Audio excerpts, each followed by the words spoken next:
who says synthetic drugs almost took his life. His name is Jimmy. He didn't want our cameras to show his face, but you can still hear the tragedy in his voice.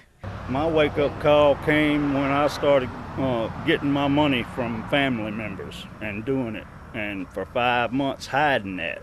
He says his addiction to synthetic weed began when he was looking to pass a drug test.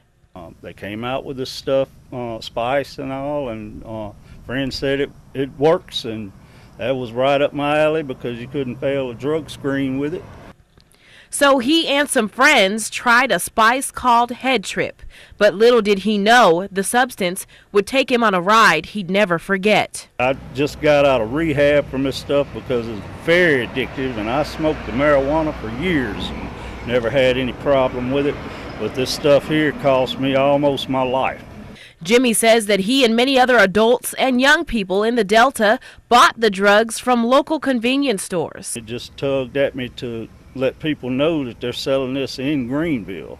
Not to mention, synthetic drugs are illegal here, so the WXVT news team wanted to figure out why convenience stores are getting away with selling this dangerous stuff. I talked to Audine Haynes. She's the director of the Anti-Drug Awareness Agency in Washington County. She says she's seen synthetic drugs on display in convenience stores along Highway 82.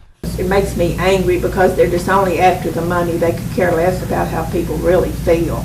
It's tough for police to catch sellers and users because the drug's outer appearance can fool anyone. You just slip them in their back pocket and it just looks like maybe some candy or something. It's very frightening. The law enforcement is continually trying to fight stuff like this. And often police will bust local stores and confiscate the drugs, but that doesn't get rid of them. You know, I went in there and they said, oh, they busted us, last night or whatever. And it'd be a few more days and right back selling it. So, and it's not sold over the counter. It's kind of like under the table. After speaking with those who survived addiction and different Washington County officials, I learned there's really only one kind of drug prevention for young people in particular that's sure to work. There's a lot of teenagers that are doing it. And I don't know if parents have kids that are on it, at least let them know that this stuff, killed some people.